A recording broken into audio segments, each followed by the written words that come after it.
नाताळच्या सुट्ट्या आहेत आणि या सुट्ट्यांमध्ये पर्यटकांची पावलं कोकणाकडे वळताना दिसत आहेत.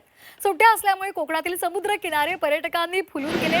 अलिबागसह नागाव, मुरुड, काशीद, दिव्यागर आणि त्याचबरोबर श्रीवर्धन मधल्या किनाऱ्यांवर सुद्धा आपल्याला पर्यटकांची तुफान गर्दी पाहायला मिळते. पर्यटक नाताळच्या सुट्टीचा मनमुराद आनंद घेताना दिसत आहेत.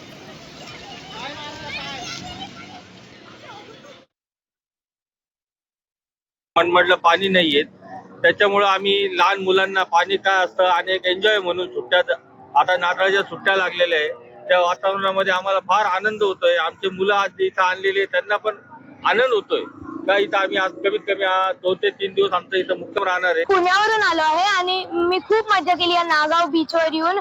मी मासे खाल्ले, खूप एन्जॉय केलं, जेटस्की केली, ATV बाईक रायडिंग केली, हॉर्स रायडिंग केली आणि अजून खूप मजा केली.